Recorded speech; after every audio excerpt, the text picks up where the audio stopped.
Hello and welcome to another episode of Career Strategies. My name is Rodney Hughes, Mr. 100%. And in today's video, we're going to talk about this. How to quit a job. You heard me. How to quit a job without burning bridges. Okay? Let me tell you something. You know, a wise man once told me, don't ever burn a bridge. Okay? Don't ever burn a bridge, because sometimes you don't know when you might need that person in the future. Okay? You have no idea. Okay? Listen, and I'm going to give you some real world strategies that you can use so that you can quit your job without burning bridges. All right? Or that will at least exponentially improve the likelihood of you being able to smoothly quit your job without burning bridges. All right. Today's video is being brought to you by Interview Prep University, a free virtual training platform. In this platform, what it's going to teach you is it's going to teach you how to exponentially improve your job interview skills. You're going to learn everything you need to learn from point A all the way to point Z in the job interview process, from how to write a resume to how to get job opportunities to how to conduct a telephone interview, how to conduct the on-site interview, how to follow up appropriately, and how to actually get top dollar when you're going through the job interview process. There's a lot of great information in this platform, and it is 100% free. So if you'd like to take advantage of this and join for free, all you got to do is go to www.interviewprepuniversity.com. Again, that's www.interviewprepuniversity.com, or you could just click the link beneath this video. All right. So again, how to quit a job without burning bridges. Okay. Listen, please understand. Okay. Relationships are absolutely vital if you want to continue to advance your career. Okay. Doesn't matter what level you're at. Okay. And, one of the things I've noticed, lately is that it's kind of becoming a thing for people to, quit their job like a boss. Right? No, that's the way they like to describe it. I'm quitting my job like a boss. Okay. Where they go in and they do something that's very entertaining, when they're quitting their job. But here's what I want you to keep in mind. Okay. Please understand this. Okay. It may be entertaining to quit like a boss. It may make you feel good in that moment to go in, and even if you're not trying to be entertaining, to be reckless in how you go about quitting your job. But what you got to understand is that you don't know what your life is going to look like 5 years from now. You don't know what your life is going to look like 10 years, 20 years from now, right? See, it may be really cute right now for you to do something really reckless when it comes to quitting your job, giving them the middle finger like this picture right here, huh? Or just flat out walking out. Right? But you're being short-sighted when you think that way. Okay? And I want you to be careful, because again, you have no earthly idea what your life is going to look like down the line. And you don't want to be in a situation where you've messed your name up in these streets. Okay? You don't want to be in that situation. I have worked with candidates as an executive recruiter where I've had behind the scenes hiring decision makers tell me there's no way I would work with this guy. Okay. He was a pain in my behind, or she was a pain in my behind, 10 years ago. Right. And every time I hear that, I always think to myself, well, goodness, that's harsh. Okay. You're talking about something that happened 10 years ago. Okay. But hey, that person will never know that they got kicked out of the process because of something that happened 10 years ago. Right. And see, here's the thing. When you're quitting your job, okay, you can have a little bit of control around how you go about, doing that process. And again, I understand that it's entertaining, right? To come in with a mariachi band, or some type of, do something really fun and exciting about, quitting your job. But also remember that that person that is that hired you for that job is never going to forget how you left. Okay, they're never going to forget it, and it could come back to be a nightmare for you down the line. Okay, and I'm telling you, I've seen it just on multiple occasions. Okay, so what I want you to do is listen. Quitting a job at some point in your career, if you're going to move up and you're going to advance, sometimes you may have to be in a situation where you have to quit a job. Okay. But there are ways that you can go about doing it without burning bridges. Okay. So here's what I want you to do before you quit your job. Okay. Number one, let's start here. If you're going to quit a job, okay, try to the best of your ability to already have another situation lined up where you could easily transition into it. Because I've seen people quit jobs with no kind of strategy in mind how they're going to go about getting another job, and that can turn into a nightmare for you. So let's start there, okay?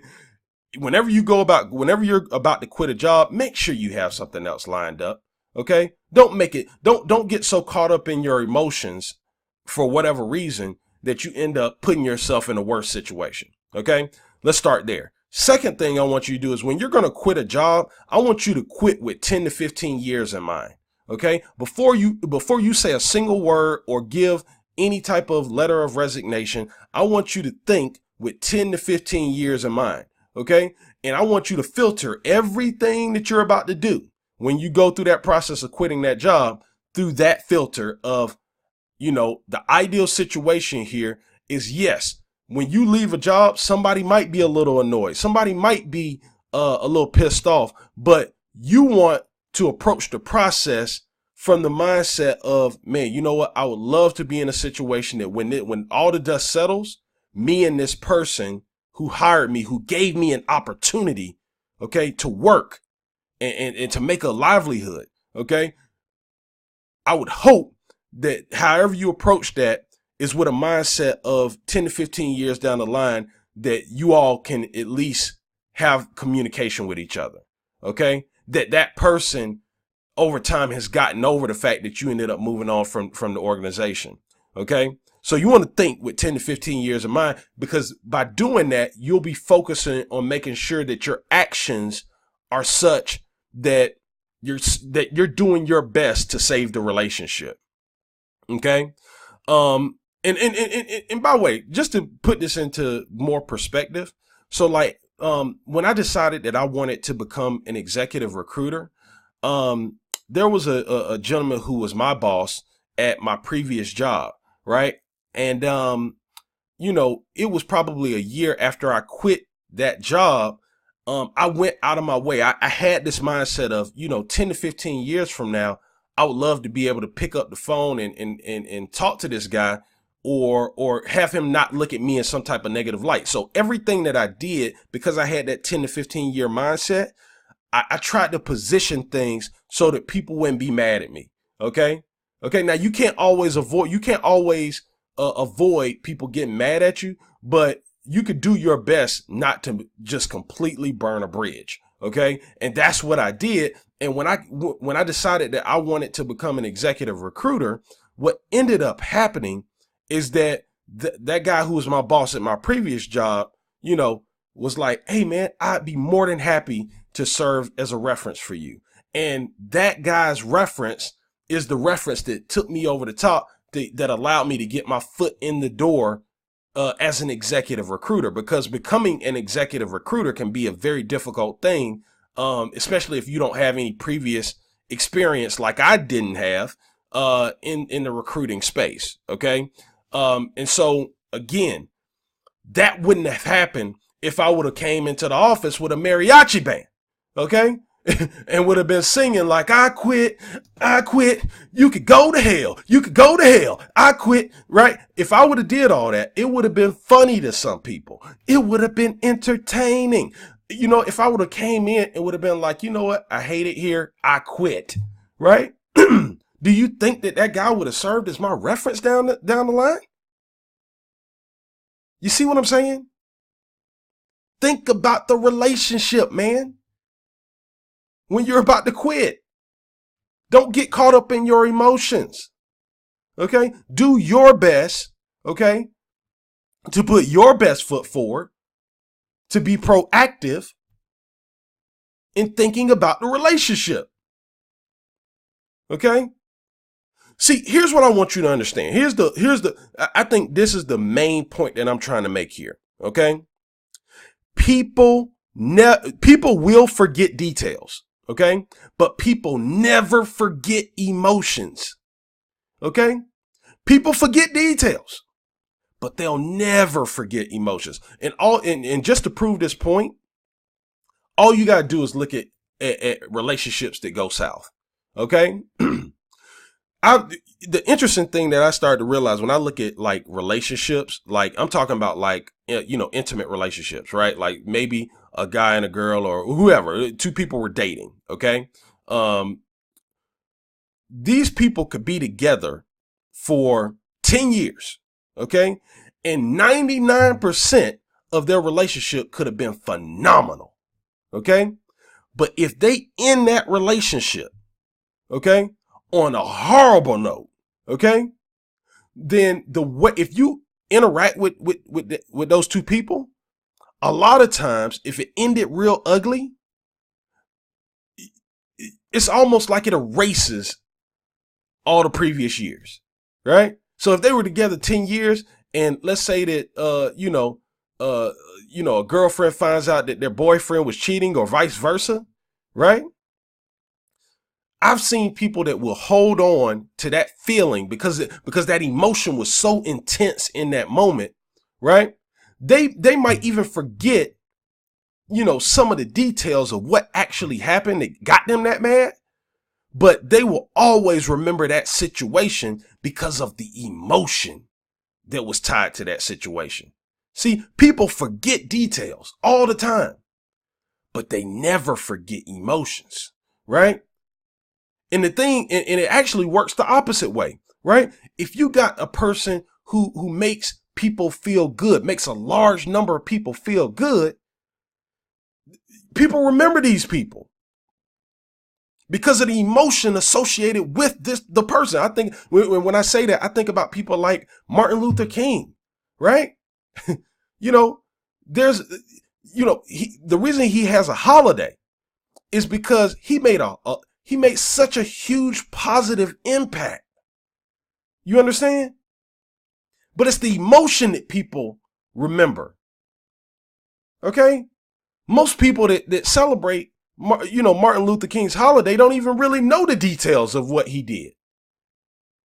But they know this. They're living a better life because of the sacrifices that man made. So that's a positive example. Okay? But you got to understand, and the reason why I'm emphasizing this is because it's okay for you to quit a job, right? But I don't want you to quit it in a way that's going to hurt you down the line, because it is very unfortunate. I have seen people who have phenomenal backgrounds from a technical perspective, but because of the way they quit a job or because of the way that they ended up leaving a situation, they end up missing out on opportunities down the line. And it's such an unfortunate thing. Okay. So here's the strategy I want you to keep in mind if you're about to quit your job. Okay. Number one, like I said, I want you to think 10 to 15 years down the line so that you make sure that you're prioritizing the relationship. The second thing that I want you to do is I want you to do everything from a very professional perspective. So you want to make sure that you write an official resignation letter. There's a million examples of how to write a professional resignation letter on Google. Okay. But what I also want you to do is I want you before you actually quit that job, I want you to actually think out a transition plan. Okay. That will hopefully allow the transition to happen smoothly. And even if it doesn't necessarily create, a situation where the transition is super smooth, they will always appreciate the effort that you made to make the transition smooth. Now, let me give you an example of what I'm talking about here. When I left one of my previous jobs, right, I knew that it could be difficult. That transition was going to be kind of difficult because I had broke every single public class sales record for this company. Right. So what I wanted to do, and I used to do a lot of stuff, and I used to be like a leader from the public class perspective on different, ways of, executing things from a public class sales perspective. So what the very first thing that I did is, instead of taking a traditional 2 week, I made it a full month resignation letter. Okay. But before I did that, I sketched out a plan for how I can transition out to put them in the best possible position to not have, a whole bunch of, pain associated with the transition. So what I mean by that is one of the things that I did was, I ended up creating a video that walked people through the process of how to submit, or how to actually go through the sales process in that position that I was in. Okay, I made a whole video about it, and they very much appreciated that video. Okay, so now that when they went on to hire somebody to replace me, right, they're not starting at ground zero. Right? They were able to put this video in front of this person so that they can start off at a much faster pace. Right? And I also did a video kind of talking about how I typically went about my day. Okay. And so again, it gives them, whether they use the videos or not, I have no idea. Right? But at least I was giving them resources that they could use to get somebody in this role and actually contributing at a high level at a much faster pace than it would take if I didn't give them this information. You understand? So what I want you to do is I want you to look at what it is that you do. Okay.